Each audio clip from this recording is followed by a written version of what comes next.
जयकारा लगाएं। बोलिए सद्गुरु देव की। परम आराध्य सद्गुरु देव जी मंच पे विराजमान मुद मंगल में संत समाज इस 2 दिवसीय ज्ञान गंगा में गोता लगा रहे धर्म प्रेमी सज्जनों, माताओं, देवियों, एक बार की बात है, एक माता जी सिलाई की काम किया करती थी। सिलाई करके अपना गुजारा किया करती थी। सिलाई करते करते सुबह से शाम बीत जाए, रोज का वही काम उनका। एक दिन सिलाई करते करते थक गई। शब्दों पे गौर कीजिएगा। सिलाई करते करते वो बूढ़ी माँ थक गई।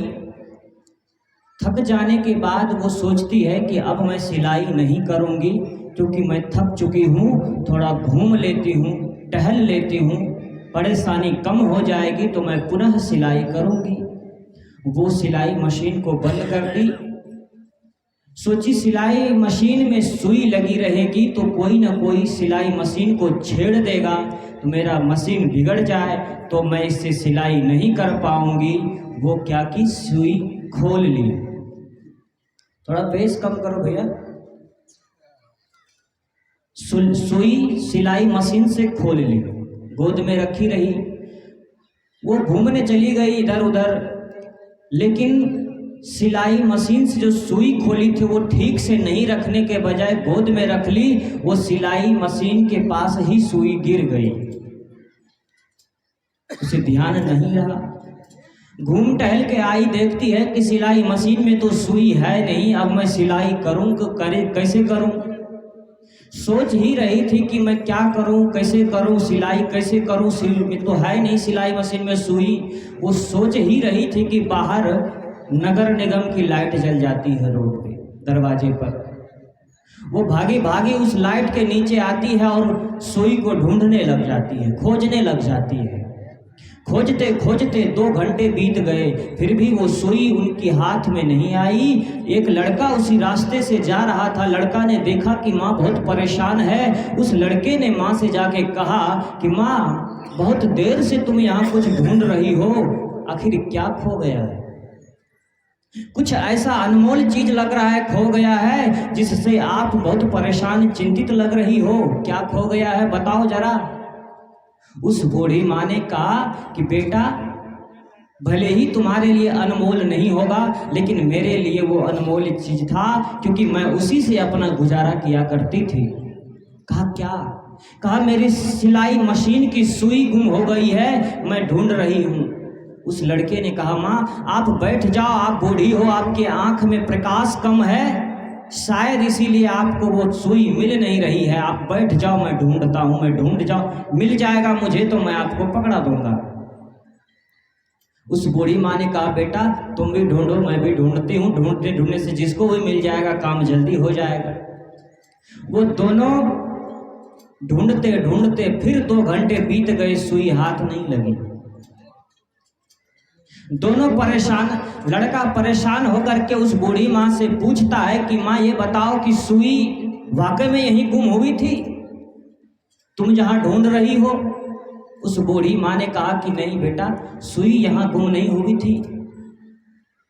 सुई तो मैं सिलाई मशीन के घर में सिलाई करती थी, सुई तो वहां गुम हुई थी, लेकिन यहाँ मैं प्रकाश में ढूंढने आई हूँ, शायद प्रकाश में ढूंढने से सुई मिल जाए। उस लड़के ने अपने सिर को खुजलाते हुए कहा कि माँ, दुनिया के सभी लाइट यहाँ आ जाए फिर भी आप ढूंढोगे सुई यहाँ नहीं मिल सकता है, क्योंकि सुई आपके कमरे में गुम हुई है। सुई अगर आप ढूंढना चाहते हो तो आप एक मोमबत्ती जला करके अपने घर में ढूंढोगे तो सुई आपको अपने आप मिल जाएगा। चलो, घर में गया लड़का, मोमबत्ती जलाया। जैसे मोमबत्ती जलाता है, उस मोमबत्ती की प्रकाश से सुई पर छटक पड़ती है और सुई मिल जाती है, और सुई उठाकर उस बूढ़ी माँ को दे देता है। बूढ़ी माँ कहता है बेटा आपने मेरा बहुत बड़ा काम कर दिया। ऐसी ही स्थिति को देखकर सदगुरु कबीर ने कहा, वस्तु अंते खोजे अंते क्यों कर आवे हाथ, सज्जन सोई सराहिए जो पारख राखे हाथ। ऐसे ही स्थिति को देखकर सदगुरु कबीर को रहा नहीं गया। उन्होंने चिल्ला कर कहा कि जिस वस्तु को तुम जहां ढूंढ रहे हो वो है नहीं, जिस सुख को तुम जहां ढूंढ रहे हो वो है नहीं, जिस शांति को तुम मंदिर मस्जिद में ढूंढ रहे हो वो है नहीं। वहां शांति तो तुम्हारे अंदर है, सुख तो तुम्हारे अंदर है, लेकिन अपने आप को छोड़ के तुम पूरी दुनिया को ढूंढ रहे हो। किसी मंदिर में जाकर सुख शांति को खोज रहे हो, किसी मक्का मदीना में जाकर के सुख शांति को खोज रहे हो, किसी पर्वत में जाकर ढूंढ रहे हो, वृंदावन काशी मथुरा में ढूंढ रहे हो, तो मिलने वाला नहीं है। बंधुओं, अगर आप अपने जीवन में शांति चाहते हैं, आप अगर अपने जीवन में सुख चाहते हैं, तो अपने आप में लौट जाइए, अपने आप में स्थिर हो जाइए, सब सुख आपके पास हो जाएगा। सदगुरु कबीर ने पुनः कहा कि मोको कहाँ ढूंढे रे बंदे, मैं तो तेरे पास में, ना मैं मथुरा ना मैं काशी ना मैं काबा कैलाश में, मैं तो तेरे पास में। तुम मुझे जहां ढूंढ रहे हो, पर्वत में, पत्थरों में, पानी में, पहाड़ों में, आग में, हवा में, जहां भी ढूंढ रहे हो, मैं वहां हूं नहीं, बल्कि मैं तुम्हारे अंदर हूं, तुम्हारे पास हूं। तुम अस्थिर होके के बैठ तो जाओ, अपने आप में लौट के देखो तो सही, और तुम्हें जब अपने आप में मिल जाएगा तो तुम दुनिया के सबसे बड़े काम कर लोगे। लेकिन हम लोग एक लोटा पानी लेकर के हम पहुंच जाते हैं देवघर, बोल बम करते करते चुनरी लेकर पहुंच जाते हैं, ना जाने कहां कहां पहुंच जाते हैं, और पहुंच करके हम अपने आप को बहुत बड़ा धार्मिक समझ बैठते हैं कि हमारे जैसा धार्मिक तो इस दुनिया में कोई नहीं है। अरे आप केवल दिखावा के लिए धार्मिक बन रहे हैं, लेकिन वास्तव में जो धार्मिक होता है वो दिखावा नहीं करता है, वो अपने जीवन में धारण करता है। और जो दिखावा करता है वो धार्मिक नहीं हो सकता है, और जो धारण करता है वही असली सत्संगी हो सकता है। बंधुओं, छोटी सी जिंदगी है। एक लेखक ने कहा कि nothing is permanent this world and time not, इस दुनिया में कुछ भी अस्थाई नहीं है। Nothing is permanent this world, पूरी दुनिया की बात कर रहा हूँ, बल्कि पूरे भारत की नहीं, पूरी दुनिया की बात कर रहा हूँ। कुछ भी अस्थाई रहने वाला नहीं है। आज जो समय आपको मिला है, जो पल आपको मिला है, ये भी छूट जाएगा, बीत जाएगा। लेकिन छूटने से पहले अपने आप को समझ लीजिएगा कि दुनिया के सबसे बड़ा काम आपने कर लिया। एक विचारक ने कहा कि अर्थी तो उठनी है, अर्थी उठने से पहले अपने जीवन के अर्थ को समझ लीजिएगा, आपका जीवन धन्य हो जाएगा। लेकिन हम लोग एक दूसरे को देखने में बिता देते हैं अपने जीवन को, एक दूसरे के चुगली चपाटी में बिता देते हैं अपने जीवन को, एक दूसरे के ईर्ष्या द्वेष में बिता देते हैं अपने जीवन को। जीवन तो बीतता बीतता चला जा रहा है, और एक दिन सामने मौत आकर खड़ी हो जाएगी, और मौत कहेगी चल मैं तुम्हें लेने आया, और हम हाथ मलते रह जाएंगे, जाने को तैयार नहीं होंगे, फिर भी जाना पड़ जाएगा। क्यों?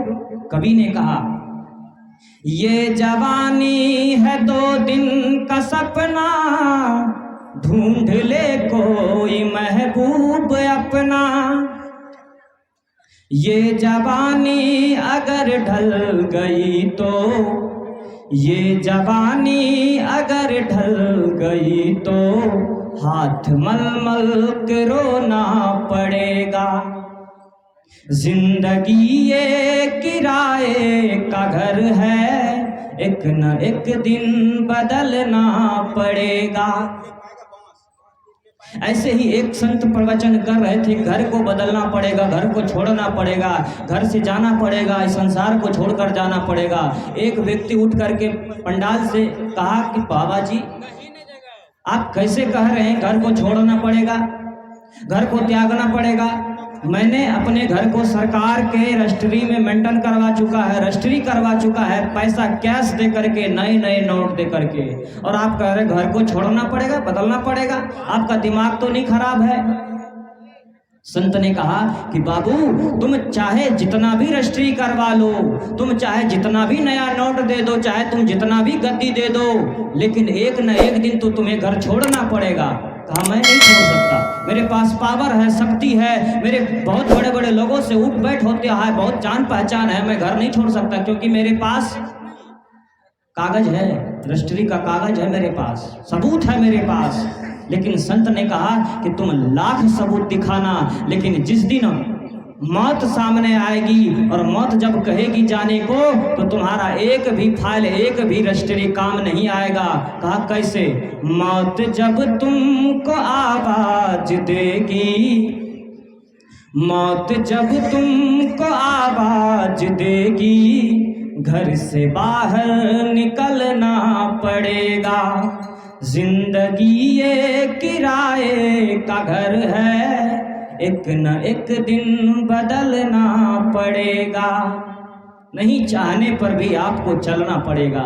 इसीलिए वक्त को बीतने से पहले अपने आप को समझ लीजिए, दुनिया को मत समझिए। अभी आप सुन रहे थे जिस वैज्ञानिक का नाम लिया गया आइंस्टीन, दुनिया के नंबर 1 वैज्ञानिक आइंस्टीन, लेकिन उन्होंने दुनिया को सब कुछ दिया, सर्च करके बहुत अच्छे अच्छे नए नए सामानों को सर्च करके दिया।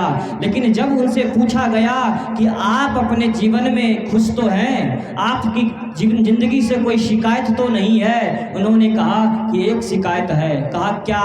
कहा मैंने दुनिया में सब कुछ जानने का प्रयास किया और मैंने संभवतः जाना भी, लेकिन एक ही शिकायत हमें हमारी जिंदगी से है कि मैंने खुद को नहीं जान पाया। अगर अगला जीवन मुझे मनुष्य का मिलता है तो दुनिया को जानने का प्रयास मैं नहीं करूंगा, खुद को जानने का प्रयास करूंगा, जो एक कमी मैंने अपने जीवन में किया है। बंधुओं, आप सबसे भी ये निवेदन है कि दुनिया को मत जानिए, पड़ोसी में मत झांकिए कि पड़ोसी के यहाँ क्या हो रहा है, पड़ोसी के जीवन में क्या उथाल पुथल है, क्या दुख है, क्या सुख है। आप अपने जीवन को झांक कर देखिए। अगर आपके जीवन में कोई बुराई है, आपके जीवन में कोई कष्ट है, आपके जीवन में कोई राग द्वेष है, उसे त्याग दीजिए। कब? इस शरीर को त्यागने से पहले उस बुराई को त्याग दीजिए। अर्थी को उठने से अपने जीवन के अर्थ को समझ लीजिए, आपका जीवन धन्य हो जाएगा। और ये कहना नहीं पड़ेगा कि आप गलत रास्ते जा रहे हैं, सही रास्ते जाइए, क्योंकि जो व्यक्ति अपने आप को पहचान लेता है उसे किसी को पहचानने की आवश्यकता नहीं रहती है। बस इतना ही कहकर मैं अपनी बात को विराम देता हूँ। बोलिए सद्गुरुदेव की, बोलिए सद्गुरुदेव की जय।